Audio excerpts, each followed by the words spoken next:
glad you're here. And okay, so I always start with some thank yous. So first, I'm going to thank you for being here. This is a really important topic.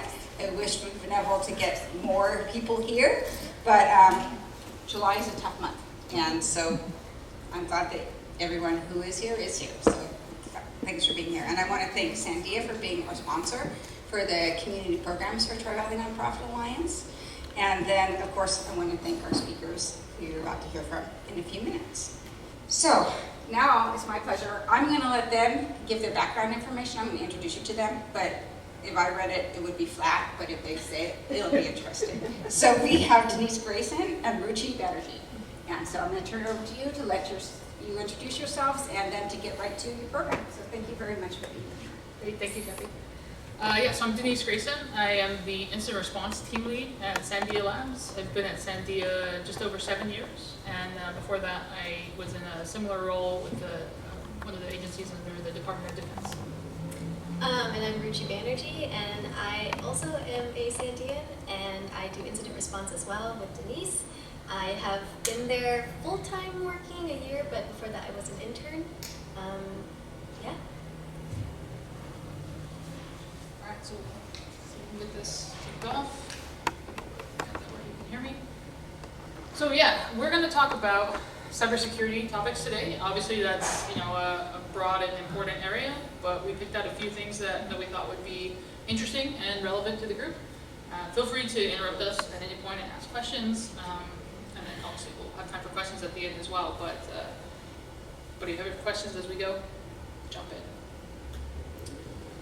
So the things that we're going to talk about today is first just a little bit about Sandia National Labs. Folks in the area may be familiar with us, but a little bit about us, and then we'll dive into kind of three main areas today, talking about some phishing attacks and email attacks, ransomware, which is a topic people have probably heard in the news, and then some cyber hygiene and other best practices that are good for awareness and things for people to keep in mind in the cybersecurity realm. So Sandia National Labs, our primary office is out of Albuquerque, New Mexico, but we do have an office here in Livermore. Sandia has existed for over 70 years, doing a lot of different science-related projects, and so we have, excuse me, we have a lot of different areas that we have a number of kind of different technologies and scientists and research interests. We're part of the Department of Energy. We're also a federally funded research and development center, which, like I mentioned, kind of goes to all that different science type research. I don't expect you to be able to read this screenshot of a data sheet here, but just kind of give you an idea of some of the different areas that we have projects in, ranging from global security to different energy initiatives and other science and technologies. We have around 15,000 people that work for Sandia, plus some additional contracts for us, and the vast majority of those, as you can kind of see by the breakdown, is some form of engineering and computer science. So we had some bio slides, but we already talked about ourselves a little bit, but the slides provide a little bit more background information if folks are interested in checking that out at some point. All right, so why should you guys care about cybersecurity, right? We care, it's our job. Hopefully we can care beyond that too, but why does anybody else care about cybersecurity? So those are just a few of the reasons, but one of the things we're going to talk about today, right, is email compromise. And so if you can imagine, what if you were in a scenario where your email was compromised, and what does that look like for your organization? That could be sensitive data that's shared with people that shouldn't have it. That could be, even if you say, well, there's nothing that special in my email, but do you also use, especially like your personal email account, do you use that to, when you can't remember your bank password and you're trying to reset your password, where does that go? It goes to your email account probably. And so it can be used as an avenue to gain access to other things. And then, just reputation. It's something that there's no shame per se in having cybersecurity incidents. It happens to everybody, as you guys see on the news. Massive corporations experience this. But it can still be something that you don't want that to be the first thing that people associate with organization's name or your company's name. And depending on exactly what your organization does, you may have sensitive information that's been provided to you from donors or customers or others that you have some obligation to protect. And then there is the financial impact. Depending on what sort of thing may happen, if you have something like ransomware and you're having to try to rebuild a lot of your systems, if it's something that you're having to be able to show that you have some level of cybersecurity protection to try to assist with getting some funding, various things, right? So those are just a few of the reasons. In general, right, it's just in this day and age, pretty much everything that's part of your life is tied in some way with an app on your phone or a website on the computer. And so being mindful of some of these different things we're going to talk about today can kind of help with just the general safety and security of your data and your systems. All right, so the first topic we're going to dive into more is email security. So when we talk about kind of the broad category of email security, there's a couple different aspects to look at. And the first is, if your mail server or your mailbox is compromised, right? So what does that mean if somebody is able to access your mail server? It could be something as simple as an attacker gets access and they put in a forwarding rule and they send a copy of every email that you send and receive to their inbox, and then they have access to that data. It could also be something where your email threads and your contacts are used in phishing attacks against them, where they're spoofing the parent coming from you, or they're responding to an old thread, then that makes it look more legitimate and may trick one of your partners. Conversely, that could happen to you, right? If you're working with an organization, their email gets compromised, and so you may see something that is coming from a sender you know and trust, somebody that you've done business with, and they're even responding to a thread that was a conversation you had. Sometimes when we see this, it's really old threads, so that is one thing to keep in mind. If all of a sudden, Adam is responding to an email message I sent him 3 years ago saying, hey, look at this document, that might be kind of weird.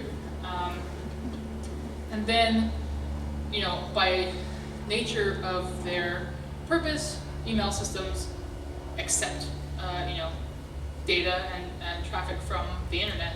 So if there is a vulnerability in that system, then that can cause that to be an entry point into your organization. And we saw that in the last few years. There's been a couple of big Microsoft Exchange vulnerabilities that impacted a lot of organizations. So that's thinking a little bit more about your email infrastructure getting compromised.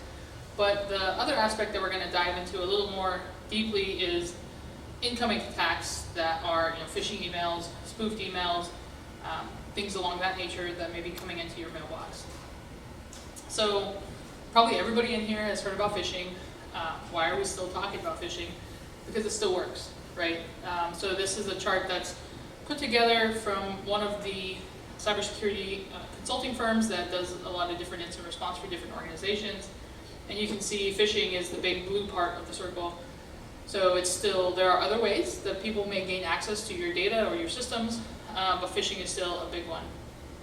And then the other diagram here kind of goes into some types of phishing, and not going to dive into all the technical details around that, but one of the key things that has happened over the last couple of years is there was a time where malicious office documents were very prevalent in phishing, and a lot of that would be, I got this document, or I got this Excel spreadsheet, and there was a malicious macro. Sometimes the banner would come up and say, like, do you want to run this macro? The spreadsheet doesn't look right, or it's not working right. As there have been better protections and better default settings to try to prevent those macros from being able to install malware on your computer, attackers have kind of shifted away from those and more to some other types of things. That could be just a link so that you're downloading the malicious file kind of as a secondary step, as opposed to it coming through your email where you may have some security inspection happening. Or it could be some other type of file like a zip file or a .iso file that your users might be less familiar with, but they are files that can contain other things. So then when you try to open them up, then there's something malicious within there. So one quick example of that, there's a name of kind of a phishing campaign that's called QBot or CACBot. It used to be kind of targeting banking information, and now it's kind of broadened out, and it's oftentimes the initial infection for a lot of other malware families.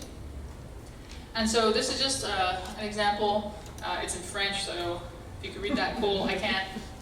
But I still thought it was a good screenshot of the fact that they are responding. As you can see, looks like there's an ongoing email thread, and it's talking about sharing a document, and then it has a PDF as an attachment. So that's not unusual. You probably use PDFs a lot when you're conversing with people. But the screenshot below is what the PDF looks like when you're actually opening that up. So it says this contains a protected file. You need to click on the open button.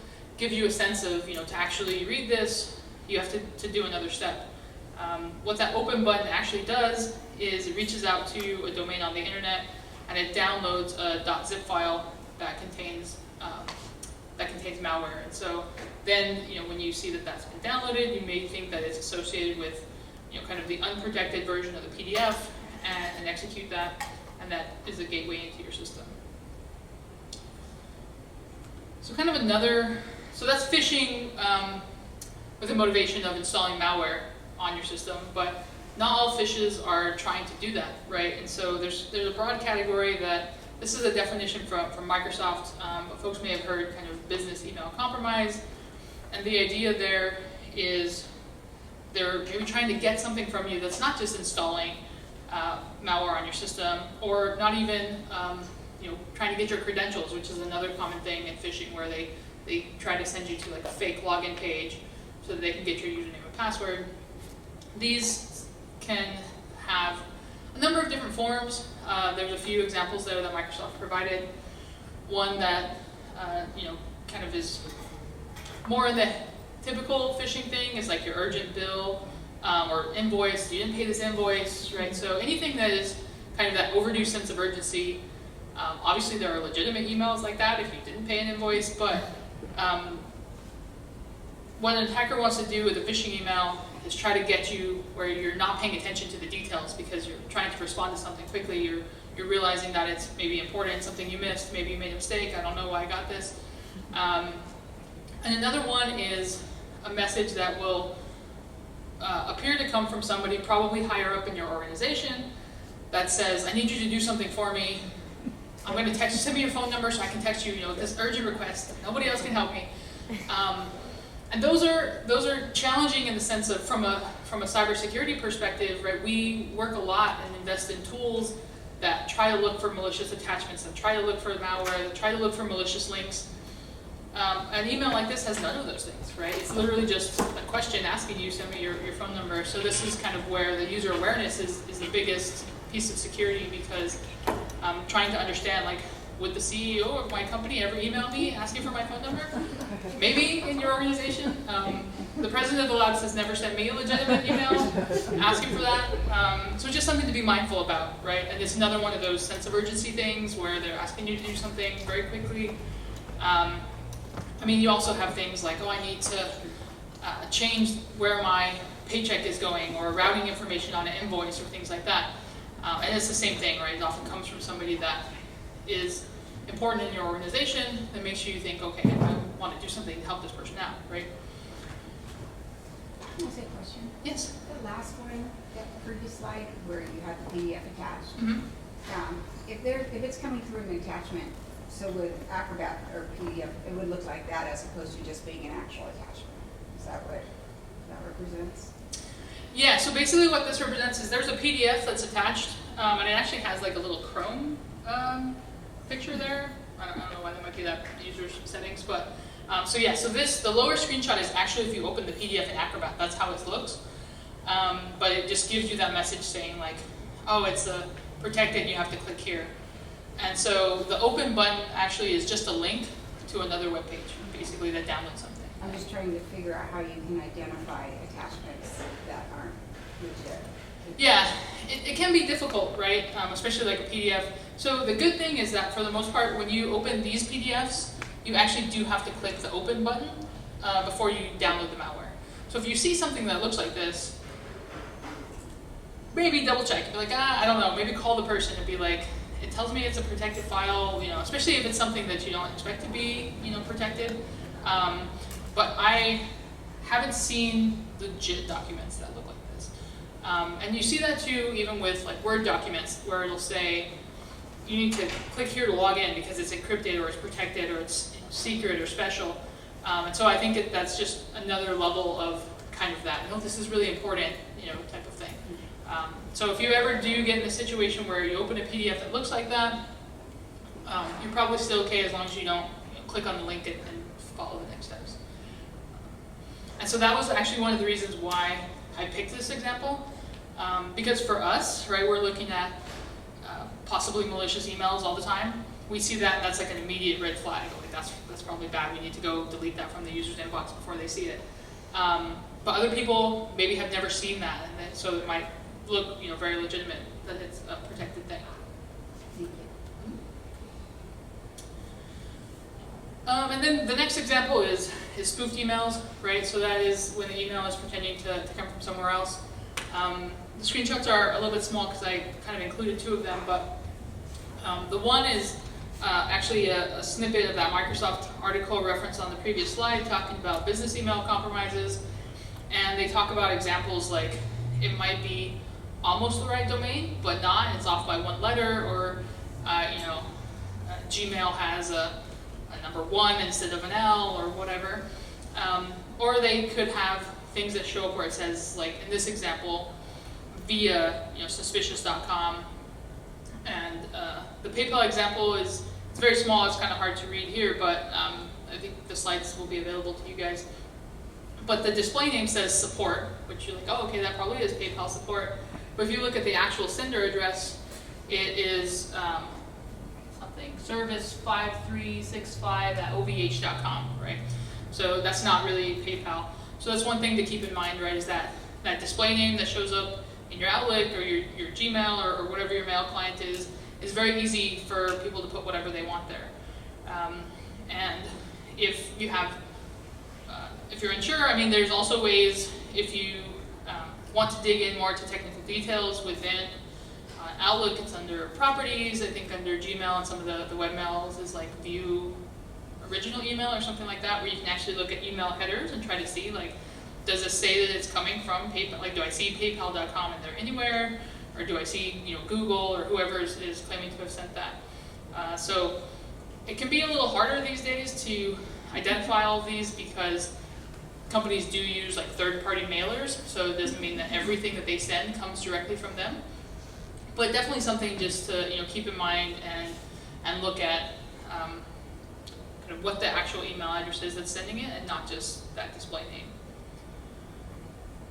So phishing is not the only way that people gain access to networks, and I'm not going to go real in depth into these others, but I still felt that they were important enough to include here for just a couple minutes.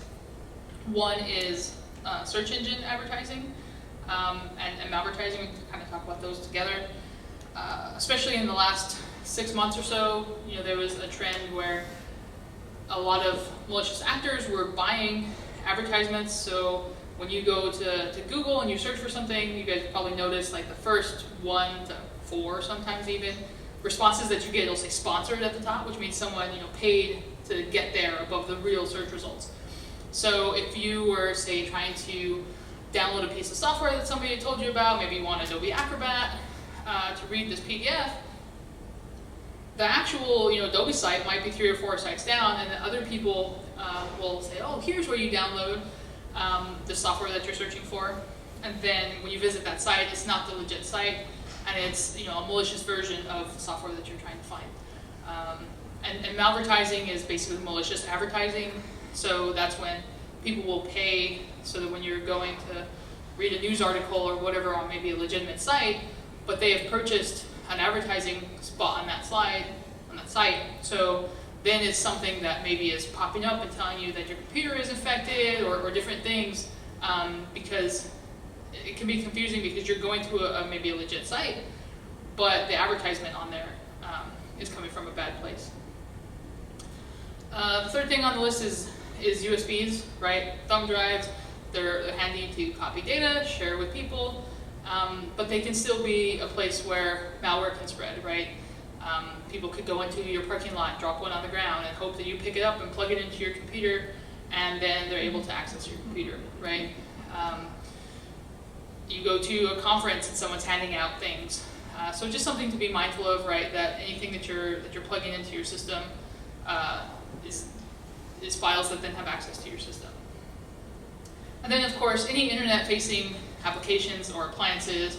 You know, if you're a larger organization and you have a VPN appliance or an email security appliance, a firewall, these sorts of things, you want to be mindful that those things do have vulnerabilities from time to time. You want to keep them updated. You want to keep the management portal of those things where it's not open and accessible from the internet. It's always a challenge because, you know, by definition, anything that's kind of your internet facing is because you want it to be, you want your website to be out there, but you don't want your website to be compromised. So just some things to keep in mind. Guys, Sure. just going back to the search engine ads, Mhm. is there any penalties for like a Google or anything that's putting like fake things up there or putting malware up there that they know? Or do they have any screening process whatsoever?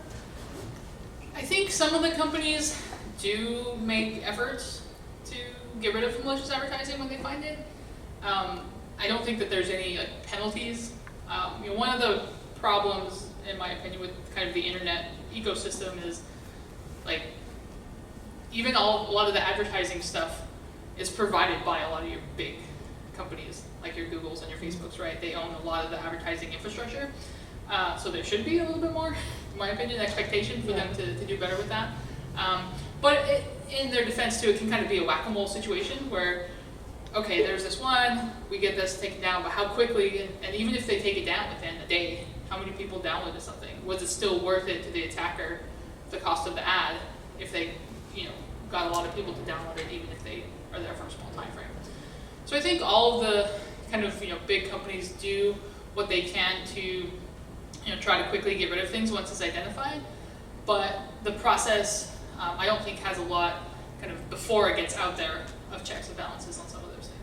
So they don't have like anything that someone has to jump through, hoops that someone has to jump through to put an ad up there? Not that I know. Just payment. No. Yeah, you hand them the money and you get a thing, right? Well, and I think part of the reason that is more complicated too is because the advertising side of things on the internet has worked to be so personalized and targeted that it's not like a static ad that is being loaded. Like lots of things are happening there to try to say, oh, this user from this IP, they were just searching for baby clothes, so let me get a baby formula ad, and that's what I want to put there. So it's a very dynamic process as to what shows up like when you load a website. And so I think that complicates a little bit the health of that. So hopefully that makes sense. Yeah. Okay, so the next topic that I'm going to jump into is ransomware. So there's a lot of little tiny text on here. I don't expect you guys to read all this, but the idea is this is pulled from 3, 4, 5 different reports or news articles, and some of the key things I've circled, but you know, one finding from a study was that there's ransomware resurgence. I don't know that ransomware really went away, but they're seeing higher numbers in 2023. And one study that was just surveying people said 71% of global businesses felt the impact of ransomware. That's a lot. 71? 71, yeah. Now, I don't know exactly how that's defined when you say felt the impact, right? Does that mean that they directly had ransomware? Probably not, but at the same time, if a company that you rely on to provide something gets ransomware and they stop providing those widgets to you, then you're impacted by it, right? So I do think that number is very high, but I think there's a reason for that. But the main point is that even the graph is things that ransomware groups have claimed that they've compromised, and you know it's still a trend that is consistent and going up. And the same thing with this table. This is showing a lot of different ransomware families, which are levels of detail that you guys probably don't care about, but I liked it because it's pretty, it has lots of colors. But also, one of the things that it's showing is, I don't know if you guys can see, but the one on the far left is a group called Conti. They actually had some internal fighting and they ended up breaking apart into different factions. And you know, kind of over here, about here, there's one of these groups was taken down by law enforcement. But what you'll find is that even as these groups maybe fall apart or get stopped, new ones take their place, or new ones take a larger share. And so it's still definitely a prevalent and ongoing thing. So here's one example of. How does it, what's the blanket definition of ransomware? So ransomware basically is malware that gets onto your systems, and then what they do is they will encrypt typically your files, and then they tell you, okay, you want to get access to your data again, you need to pay us money, right? There's kind of a similar family that just wipes out things. It doesn't even, they still sometimes will lie to you and say, hey, pay us money to get your data back, but they have no intention of giving you your data back, which can make that difficult when people are, some corporations pay the ransom and try to get their stuff. Some refuse to do that. So it can be a challenging thing, but that's kind of the broad definition. Thank you for asking that question. And so, how can this happen, right? This is just one example, but this is another one that comes from a phishing email with a link. And then there's this very detailed timeline here that has a lot of technical details, including all the commands that the attacker ran. But the main reason I included it was just to get a sense of the timeline. All attacks are different, but in this example, basically malware runs at 1400 on day 1. It's an executable that has a file name that is made to look like a document, so the user probably thought they were opening a document. And then what happens is over the course of about 4 hours, additional malware gets installed on systems, additional administrator accounts are created, they start moving laterally to other systems in the network. And then on day 2, at 1200, they start exfiltrating data, and at 1900, they start deploying ransomware, right? So that's a time frame of a little over 24 hours, about 30 hours from when the user first ran the malware to the point that they are encrypting all the stuff on your network, right? Which is not a long time, right? It's not immediate, but it's not a long time. But the other reason that I like this timeline is there are things on here, right? There's multiple different steps that I mentioned about accounts getting created, moving to other systems. So, one of the things that you do want to try to do is when you get to the point that your data is being lost or your data is being encrypted, that's a tough place to be in, right? If you have the ability to try to detect attacks earlier and try to stop things before they get to that point, that's the ideal situation, right? And obviously that's easier said than done a lot of times, but some of the ways that you can try to prepare for ransomware, right, is some of the general cyber hygiene things, like keeping your systems up to date, being aware of what phishing emails look like, but also things like try to limit the permissions that your normal users have. So one of the things that you see a lot with ransomware is if they're able to get onto the account of somebody that has access to every system in your network or to your most sensitive data, have that privileged account be something that maybe they don't use every day to check their email, or that you have multi-factor authentication set up, so in order to use that account, it's not just a password that somebody could steal. I was just wondering, can you trust, like, McAfee, where you install, and it tells you, oh, there's no threat detection or whatever? I mean, can you trust that since we installed it? Yes and no, right? I think a lot of those vendors do a lot to help protect against a lot of attacks, right? And there's a lot of things that they catch really well. And those companies have been trying to identify some of the steps that happen in ransomware before that happens, right? Before it gets to that point. That being said, if they are looking, the easiest way to detect something is if it looks like something that you've seen before. So if an attacker is able to change something, maybe a little bit, maybe a lot, go about doing something a slightly different way, it can take some time for the security products to catch up, right? How long is time? Could be an hour, could be a day, could be a week, and that time matters most if you get impacted in the meantime, right? So I would say, as a general rule, like, you definitely want to have those security products or your Microsoft Defender or whatever antivirus and solution that makes sense for your organization, and be mindful of keeping that up to date. Be mindful even of some of the settings that you can kind of tweak things to be a little bit more aggressive, but at the same time there are other steps that I think it's still very valid to take, because there are attacks that get past those products. So yes and no. Not a great answer, but kind of the world that we live in. So what else can you do to prepare for kind of maybe being able to mitigate some of the effects of ransomware happening in your environment? So having backups, or if you're working out of a virtual environment, having snapshots is very helpful, because if the data is lost or the systems are lost, can you restore from those, and not just have them, but maybe practice restoring sometimes, so that when you actually need them, it works the way that you want. I talked a little bit about multi-factor authentication. Ruchi's going to talk about that more. And then kind of having an incident response plan. Like, we understand not every organization, maybe has a full incident response team like we do at our organization, but still having sat down and thought about who's my IT person, who's my cybersecurity person, who do I call when McAfee's telling me that it detected something, or I think I have a phishing email, or if we start, seeing a screen on the system that tells us that we have ransomware. And so kind of understanding some of those steps, so that when the emergency happens, you know what to do, can go a long way as well.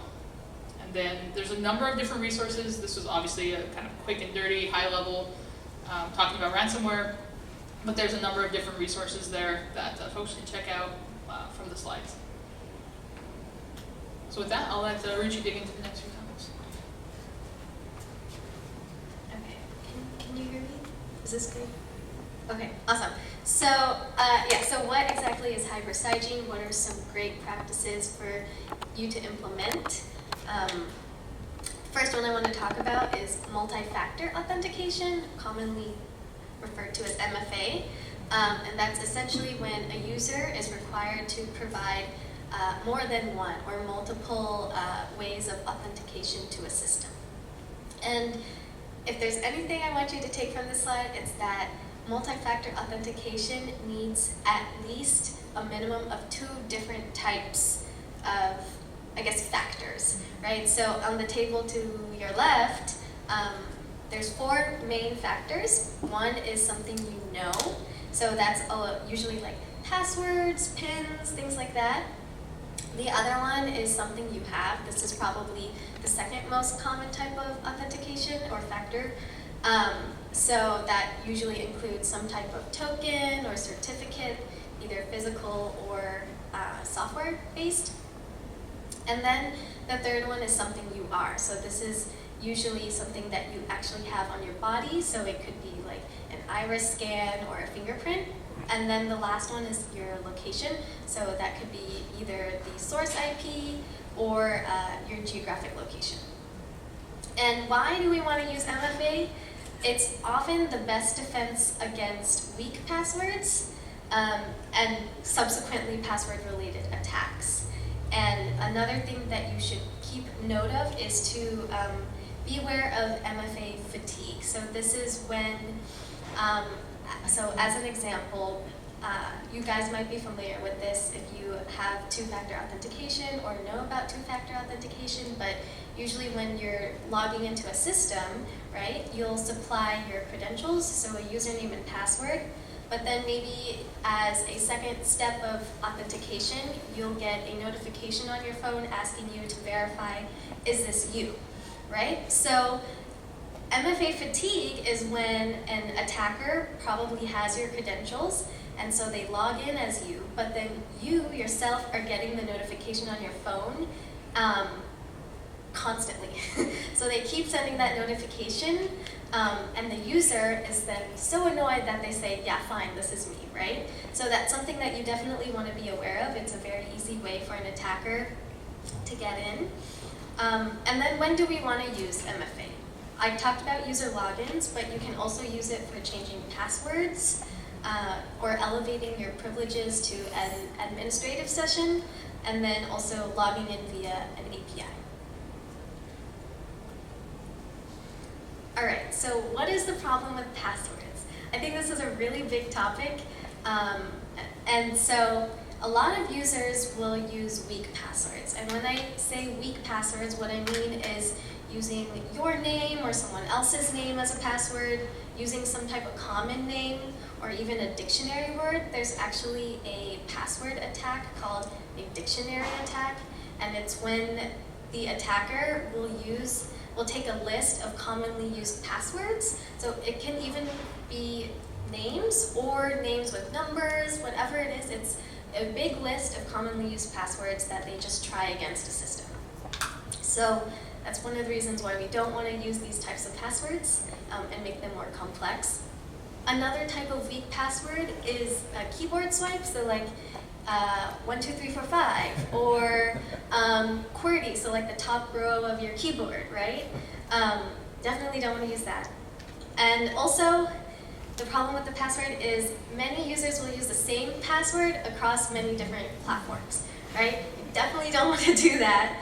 And I'm going to explain why this is such a problem with the following password attacks. So you'll see how easy, yes? Can I ask you a question real quick? On the MFA, I noticed that you have 4 different things there. We normally have 2, but how do you get the geolocation and all that? How do you access to be able to put the additional one, maybe 3 of the 4 steps or 4 of the 4? Mm-hmm. How do you add that? That's a really good question. Do you know, Denise? So I mean, it can depend on the situation, right? Like you can look up, you can get GeoIP information based on the IP address, for example. It's not always really specific, but if you know, like everybody in my organization lives in this 50-mile radius, and if someone is coming from a completely different place or a completely different country, right? You can also build in those checks. So a lot of it is based on your IP address. Yeah. Okay. Is how I've mostly seen it implemented. Thank you. So then I have a question. Mhm. The IP address do you, so let's say I live in Livermore, I know my IP on my iPad.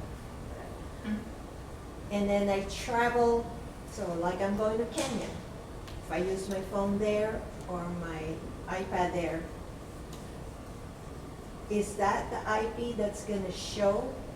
Or is it still gonna be different, like if I use a Wi-Fi there? Which IP will be showing, the Wi-Fi I use in Kenya or my IP that I live in? The Wi-Fi that you would use in Kenya.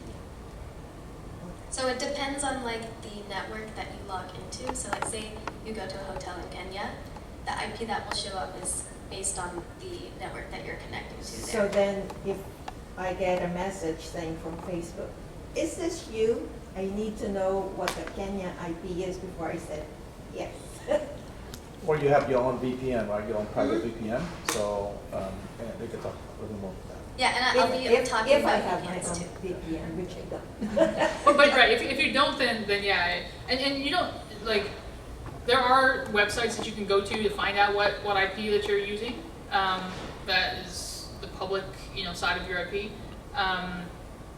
But yeah, and sometimes those things like Facebook or whoever will give you a location too and say, hey, it looks like it's coming from Kenya, or maybe it has some more specific. That always goofs me up because I travel to different places and it's like, I didn't travel there, but it's close by.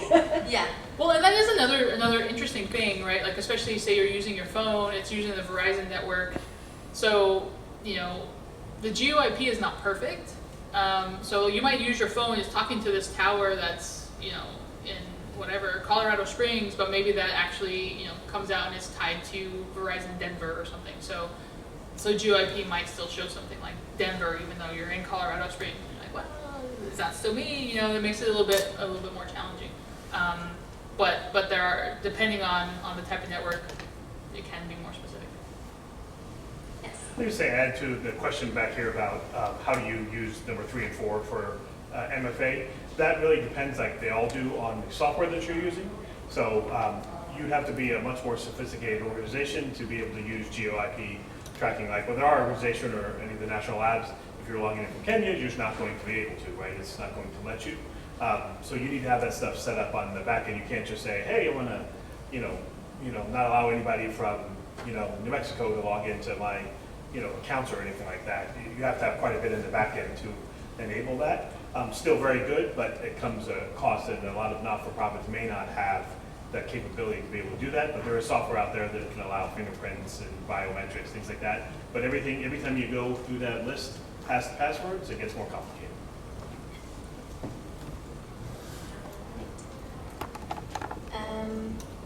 Okay, yeah, so going back to the different password attacks, right? So I will be going through each one and kind of explaining why having a weak password is a problem, and that these attacks are so easy if you do have a weak password.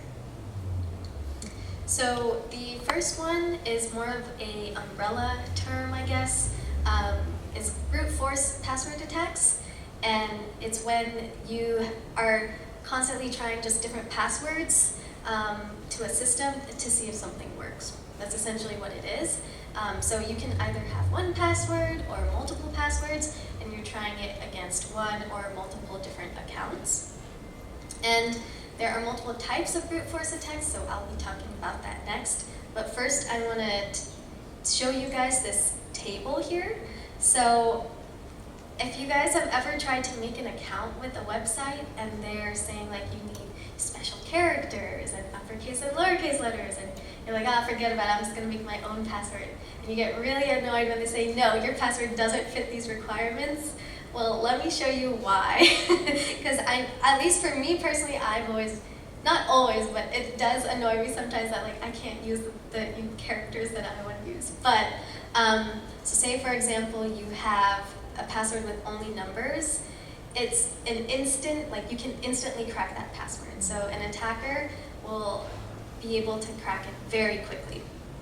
But if you add in, let's say, lowercase letters or uppercase letters and lowercase letters, and the length of your password is, let's say, 12 characters long, right? It'll take 300 years to crack that code. So just adding a few different characters and letters really exponentially increases the amount of time that it will take to crack that password. So this is trying to show you that it's very important to have a strong password. And so another type of password attack is called credential stuffing. So this is when an attacker has some collection of username and password pairs, and they're using these credentials against many different, let's say, websites or different systems. And usually that's an automated process, so they're using some type of tool to rapidly, try these passwords and usernames against something. And once they have a successful login, then the attacker can do many things from there, right? So fine, they have my username and password. Why does it matter? Well, let's say it's a bank website. They can do a lot of things on your account. They can take your money. They can direct the money somewhere else. What if it's a social media site, right? They can manipulate your photos. They can post things that you wouldn't normally post, and maybe ruin your reputation. So yeah, it's very important to have those strong passwords, right? This is just one example of how easy it would be if you had a weak password for an attacker to do things on your systems. And then the other type of attack I want to talk about is a password spray. So this one's a little different. It's when an attacker only has one password, but they're trying that password against multiple users in a system. And so then once they have a successful login to a user, then again, they can do many different things.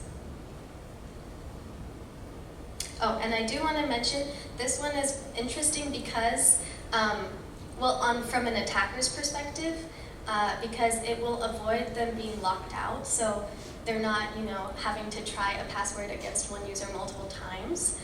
And it's also really effective as an attack if a business employs password sharing. So if many users have the same password, that is also a problem. All right, and then password managers. So many of you must be thinking, wow, I have to remember all of these complex passwords, and what am I gonna do? It's too much, right? So this is where password managers come in. And there's two kinds. One is called local storage and the other is cloud storage.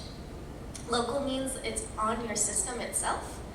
And so there's pros and cons to both. With local storage, the user has full control of the security of the actual manager. So that's nice if you're really familiar with security. You know how to install updates to the manager and put the patches in. But if you don't, it can really be a pain. And if you don't keep it up to date, your system will be vulnerable. The other thing is that a local storage will force the attacker to use, to resort to more difficult things like making some malware-based approach, like having a keylogger. So it makes it difficult for the user, but at the same time, you have to maintain that security on your own.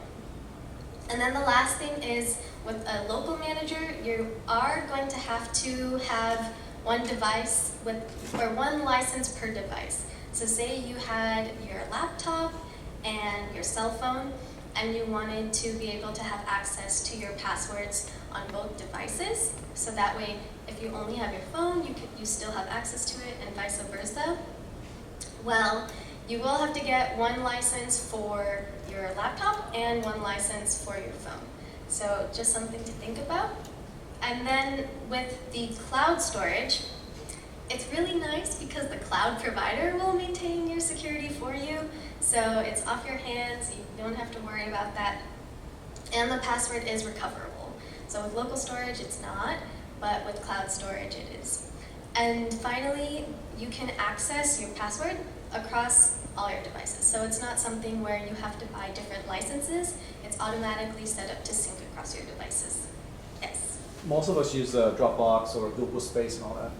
Are those fairly safe, I take it, since it is primarily used by normal user like us? So are you saying you use Dropbox as a password manager? No, I'm sorry, not as a password manager, but as a storage. As far as people accessing, using password to get into Dropbox and Google Space and all that, is that?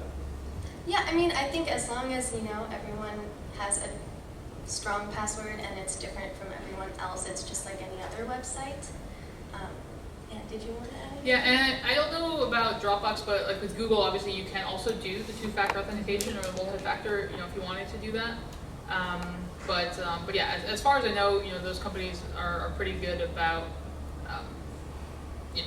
keeping your data secure for only people that are able to log in as you, which kind of goes back to if they have your information and they're able to log in as you, then all bets are off at that point, right? But yeah. Can I share a story? Of course. So I had Box, and I had given, I was doing some work with someone, so I gave them access to a single folder on my Box. And on his end, he didn't have a strong password. He got hacked, and the hackers got into my Box through his email, and we were building a website together. The hackers took down the website we were building, created other user accounts, and put up a whole different store, and they were using it to trick people into buying electronics equipment and to turn in all their information. And it was my Box that they got into through someone else's weak password. So with password managers, if you have all your passwords for 10 different sites and you put them in there and now there's one place, how's that more secure Yeah, that's what I than, wondered. than having a bunch of really strong passwords, multi-factor authentication for 10 sites? So your password manager has a password itself, and so one thing you want to make sure is that it's a strong password, but then at the same time, it's also going to encode your passwords, so it's not in a human readable text. So it'll make it more complex for you, in my experience. Well, I would also add that the situation that you gave there, Anthony, was use the password manager or just keep track of all these other complex passwords in MFA. And so, if you can do that and have the self-discipline to have all those different things and not do password reuse, then you're probably in an okay situation on your own. But the thing that the password manager does is it eliminates you from having to remember all those different passwords. And you just, to Ruchi's point, you have to remember the password to log into your password manager, and that obviously that's a very important password because it's kind of the keys to the kingdom for you. But it has you generate a unique, complex password for everything you do, and so then you get away from that password reuse. Yes. For the experts in the room, which password manager do you guys use?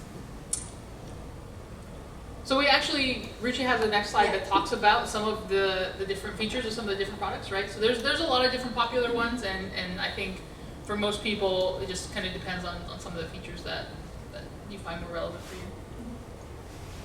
That was the That was your question. I Okay. had, so. Any We other are going to go questions? over that. Any other Better have a questions? slide for that, yeah. Actually, I just had a quick comment on Moni's note about Google Workspace. So I actually come from several years in tech consulting, so just a little bit of my experiences with Google Suite, because Google's got Gmail, they have YouTube, they have so many different products in their suite. Usually when you try to log on to a Google Workspace account and the IP address is like a hotel or somewhere, it actually requires you to do the multi-factor authentication through either your cell phone or your laptop or your device, or sometimes you're trying to log into your Gmail or your Google Drive. It'll actually say, hey, go into your YouTube app and approve it from there, because it diversifies the way that you would authenticate. And so for me, just from a corporate tech background, usually Google, because of their diversity of their products, it makes it a little bit more difficult to just kind of, do that. So that's just wanted to Yeah, share thank you. that. Yeah, that's a really great example. I like it. Anything else? All right. So, you asked about password managers. So here's a list of popular password managers. I've provided both local and cloud, and then I've kind of given like a little description of things that you might be interested in. So all of them are not going to be to your preference. It just depends on what are your requirements. So some I've listed are free, they're open source, it's really nice. Some are only for specific environments like Linux, like this password manager. And then some you have to pay, but they have really nice features, they're user-friendly. So I personally have not looked at every single password manager, but here's the list. Feel free to take a look on your own and see, which one you would prefer. Yes. So is local, which is actually safer, local or cloud, generally speaking? So it depends, right? You can argue for both. On the local side, it's like, whatever you're doing, it's yours, right? Like, it'll be safe on your box, but if your laptop, as an example, gets hacked, well then, you never know, right? On the cloud side, you're kind of entrusting that the security is maintained by the cloud provider. So you're kind of putting faith in them that they're having the right security and protocols in place to make sure that your data is safe. So I wouldn't say like one is better than the other. It's just like, which one would you prefer? Have you heard of any cloud security being hacked? Mm-hmm. Yeah. So some of those companies have had issues, but from my recollection, that the attackers did not get access to the user's passwords. Yeah. Should we have a question? Yes. Oh, no, that was my same comment or question is, the last one I heard that got hacked was LastPass. Mm-hmm. And so I didn't know, but I don't know the extent of what happened. Right. It's just you hear it and you're like, oh, okay, so don't use LastPass. Right. Yeah. I would just say from that discussion, again, it's user preference, but the whole idea of password manager is convenience, which the cloud's probably more convenient. If you have it on your local system, you're saying that, hey, I know what I'm doing, I'm taking care of things, and to Denise's earlier point, is if you have that discipline and skill set, maybe the local is better, but if you don't and you're wanting convenience and that type of thing, maybe the cloud-based is better. And then if also, like, I think Ruchi has it on there too, but like if you lose your laptop or something and you have all your stuff locally, then they're gone, right? You have to kind of go through and reset everything, whereas the cloud, I'm going to buy a new laptop and it'll just sync, right? So, nothing is 100% safe. So Just where do you want to take your risk at? right. Exactly. All right, so what are system and software updates and why are they important? So I'm sure you guys know what an update is, but just in case, an update is when you have some version of software on your, let's say, laptop, as an easy example, and you are putting new software or an updated software that will fix maybe some type of bug or security vulnerability, something like that, on the system itself. And so I put an example here. So when you update your operating system, it's bringing it up to date with all your latest drivers, all your utilities, and the security software.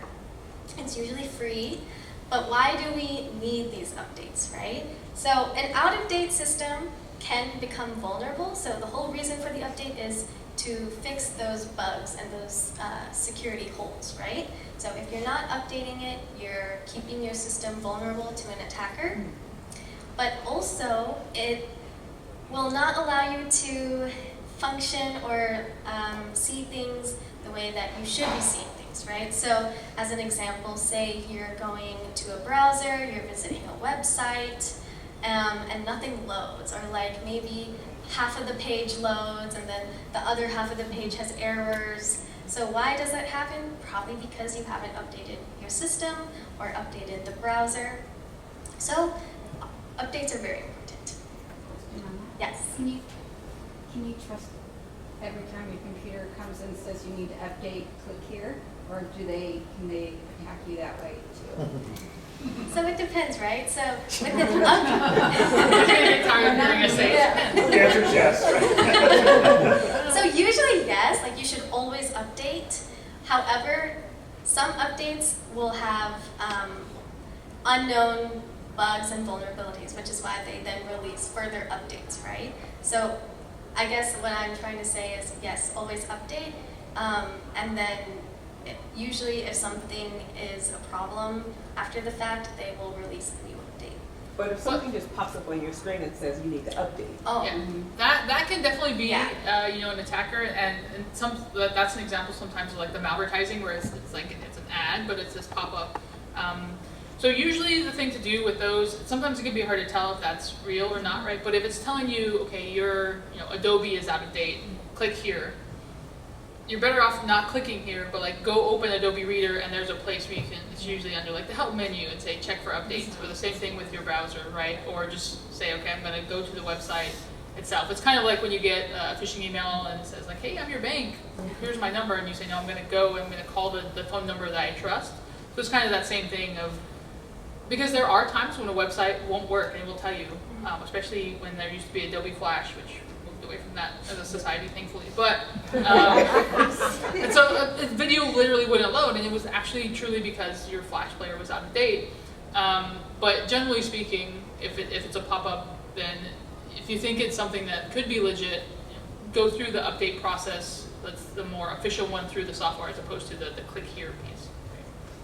I'll also say too, I might be the only person, but you might have a paranoid family member, as I do, so they're a little crazy, and they won't update their phone, Android or Apple, because they're like, oh, they put a new tracking such and such in there, or I don't trust them, or privacy, or the software, they're just trying to ruin my world. I think at the point you decide to participate in the internet and things of the cloud, you make a decision that you're going to do it, and so how do you best protect yourself? So whenever updates come up, don't put it off. Don't say, oh, I'll do it later. Oh, it's annoying, or I don't want that, new thing they're going to snoop into my phone. Is you've already made that decision. You're connected. So update as soon as possible, all the time. Like Ruchi said, 90%, 99% of the time, 99.9, they're good updates for a specific reason. And by not updating because you don't like some sort of feature, you are much, much more vulnerable now to bad actors out there. yes. on your phone, do you need to update the apps you don't use? I mean, if you don't use them, But delete they won't them. let you take them off. They won't let you take them off of the phone. Like, you can't uninstall them, but Oh, you don't like- use them.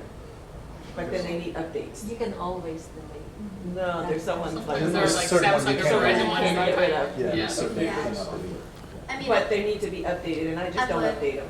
I would update them even if you don't use them, because you never, like, your story with your colleague that had a weak password and then the attackers came through and then deleted the website, right? Like, yeah, exactly. So I would update them. Because your attacker knows that you don't use that app, so they're going to say, oh, I'm going to go use that, and I'll create software to attack that app that you don't use. Yeah. And now you're stuck. Yeah. Gotcha. Was there another question somewhere there? No? Okay. All right, then I'm going to move on.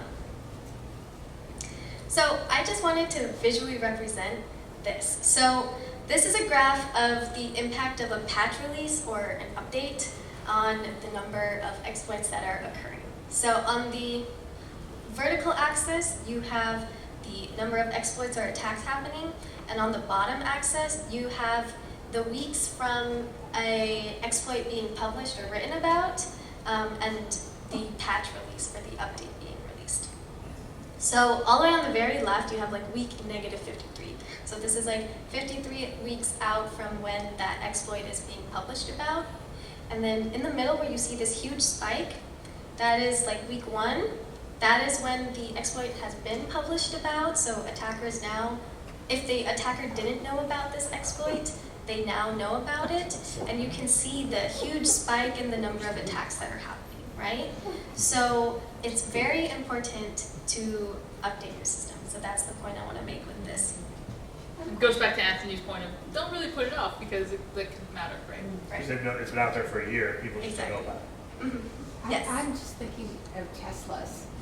I'm just wondering, because they update their they are basically computers and they have updates and Yes. stuff.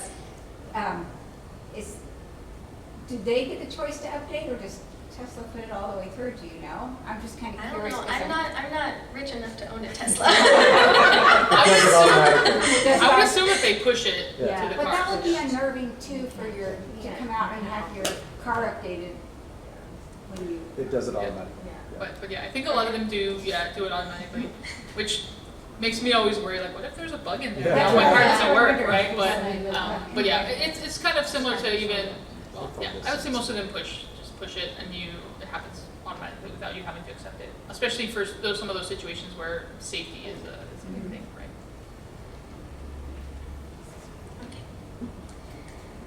Okay, so someone mentioned VPNs earlier, so I'm going to discuss them. If you guys don't know what a VPN is, it is a way to establish a secure connection between your computer and essentially the outside world. So it will encrypt the connection between your computer and then the VPN provider's server. And so it's a way for you to mask your true location. That's one of the big things about it. And so I do want to mention though that your information is only encrypted between you and the server. Once it leaves the server and goes out to the internet, so let's say you're visiting Google or Twitter or whatever it is, right? That process is not encrypted. Not encrypted by the VPN. Right. It could be Correct. still website Yeah. level encryption. Exactly. And so why are VPNs important? Why do we want to use them? One of the things is that it'll protect your browsing history from any internet service providers.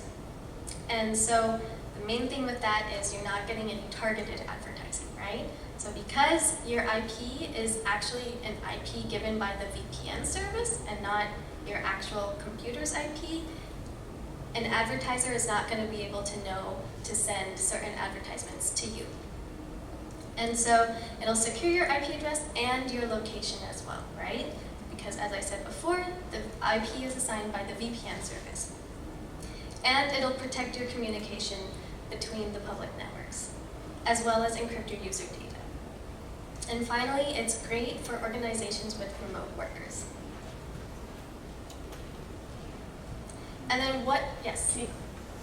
Can you explain what you mean by protects communication? Something you said.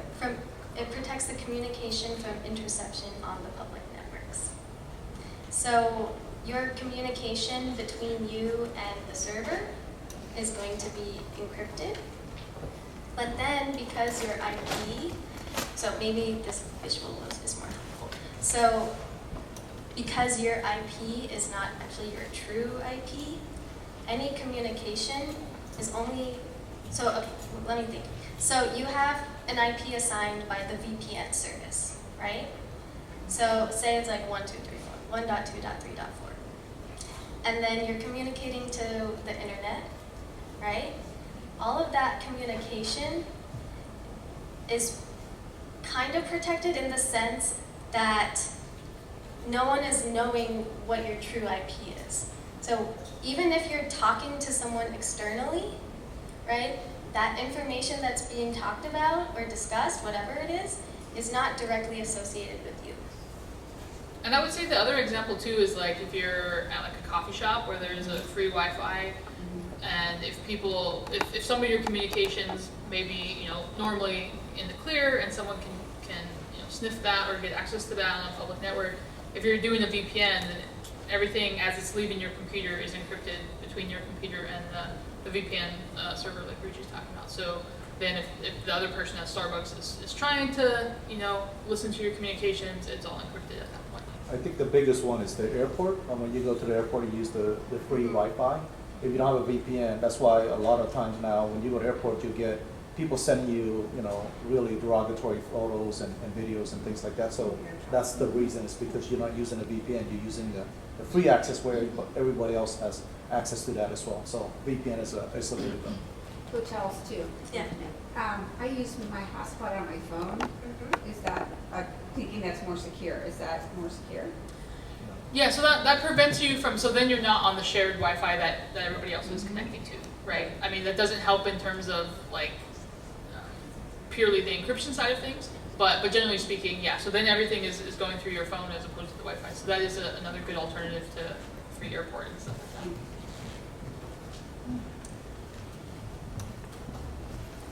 All right, and so then what are things that you want to look for when choosing a VPN service if that's something you're interested in or need?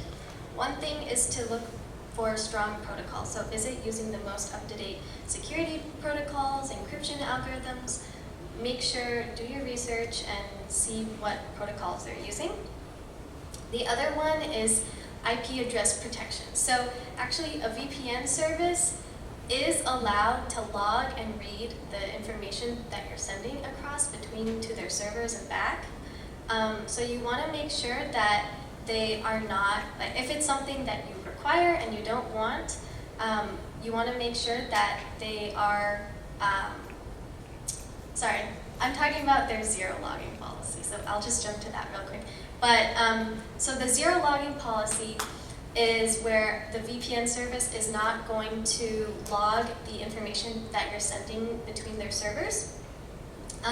If that's something that you require, then make sure that they do that, because it's not always, it's not a guarantee that a VPN service will do that, because they do have the ability to read that information.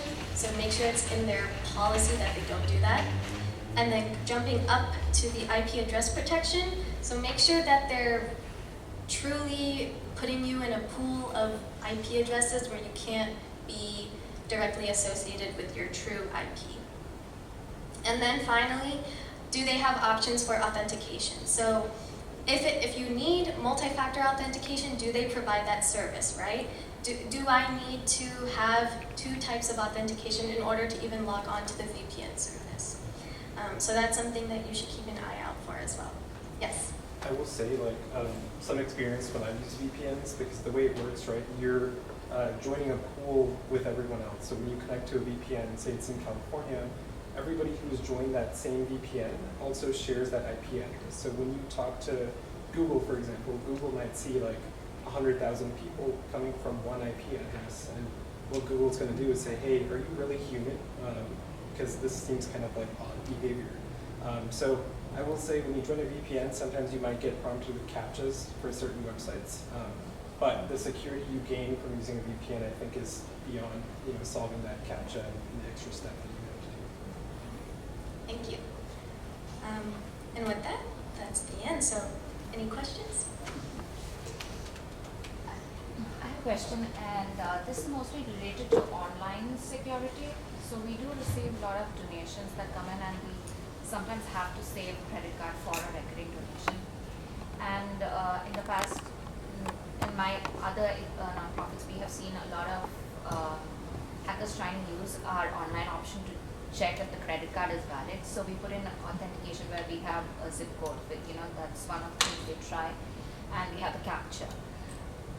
But that's not always the most secure. So my question is there something more that we can do from our end, and how do we make sure that that credit card information, that it's obviously stored in a third party gateway, I don't know the exact term, but how do we make sure it's secure?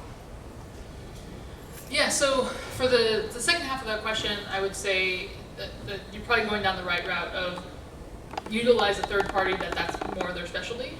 Like it's not something where you want to be, I'm going to code my own website to store this stuff, because then you're trying to solve problems that other people have already solved, right? So so I think that's the right step, and then choosing that company can depend, right? There's different things that you want to look at for their security, their reputation, their size. For the first part of your question, I don't know that I have a good answer for that. I mean, that's a challenge, right? And I think some of the things that you mentioned, like adding some additional verification, is good. Do the users have to log in before they get to that page or something? Is there maybe that could be a step that you add? There could be, well, I don't know. Sometimes when people are doing those credit cards where they're just trying to see if it works, they do like very small amounts. And so I know that there are some sites that it's $1.45, it's whatever. So you may want to look at something like that, but it also depends on your use case, right? And how abnormal is that? So I think it sounds like you're going down the right road. I don't know if I can think of a particular thing I would add to that. Yeah. Well, most people use platforms like Wix, and then they use third party like PayPal.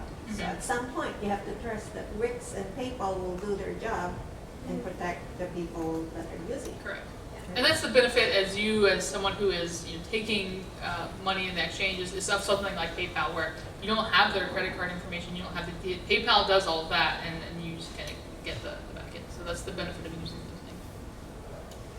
As nonprofit organizations and you want the donations, even having a second layer of security will deter a donor. Yeah. Sure. Is there any balance that you can find, like beside, like for PayPal, suddenly they want you to create an entire account, and when you want to do a one-time donation or something like that, do you know of any platforms that are fine balance between security and ease of use? That is a hard balance, right? Because any of those services, they are going to want you to do that. I mean, I think there are some places that are also using services that, like Zelle or something like that may be like built into your bank, where you already kind of have an account. But I can't think of any one off the top of my head that kind of doesn't require an account to do some of those transactions. Yeah, that's a little difficult to say, especially because with security, it's security, right? Like you want to have that extra level. And I know it would be difficult to say like, oh, even if you have to make an account, at least you're having, your money securely transferred. Like I don't think that would convince any donor, but We lose donations. You can see that. We can see where they're abandoned. Yeah. And we've had complaints. At what point do they give up? Yeah. I think that also when you buy your domain, by the way, so you might want to take a look at the company that's providing that domain to you. A lot of times, if you have a site that has a donation button on there, there's a authentication certificate that you buy as well, that you pay in addition to just your domain, that actually create like a security feature for you to make sure that, hey, for example, Stripe, I mean, a lot of these different companies have them already, but just double check it and make sure that there's a certificate behind that as well to help you. yeah, thank you. I didn't know that. Very Yeah, good. like SSL sorts. I know I run a not-for-profit as well on my outside of work as well. Same type of thing. These platforms that you mentioned, they do a really good job if you choose a good platform, having that integrated.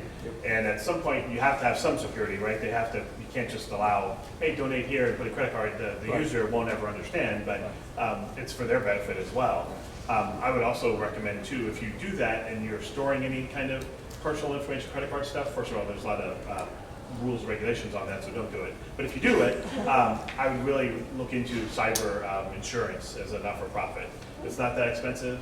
It might be something you want to look at if you do have that. But like you mentioned, I think at what point do you trust your provider, right? Your Wix or your PayPal or such. And I know it does turn some folks off, but I don't, other than having somebody show up at your door with cash, I don't know how else you know, make that much easier on the internet. So. And then just for small nonprofits where we have matching, you know, we have an account with Cyber Grants or Benefity because we want the matching money. Right. You have to trust they do, because they do the work.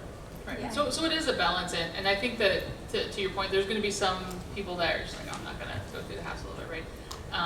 But I mean, another thing could be to try to, you know, include some messaging about why do you have this step, and maybe that can help people understand a little bit. Like the alternative is we could be doing this in a completely unsecure way, and then that's problematic too, right?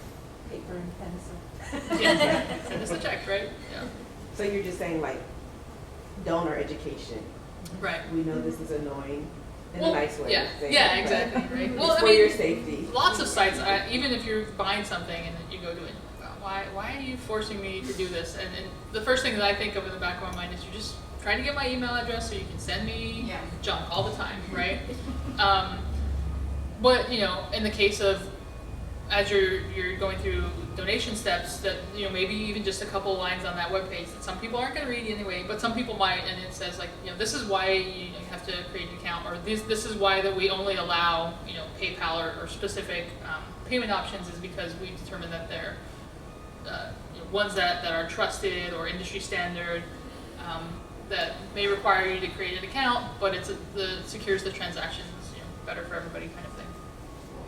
One of the other things that in nonprofits we found to be necessary too is when somebody, so say somebody sends an email and they are requesting that you quickly send them $10,000, right? Mm-hmm. Having a policy and procedure in place that says you have to pick up the phone and verify by voice. Mm-hmm. That's another way to implement security in our nonprofits. Absolutely.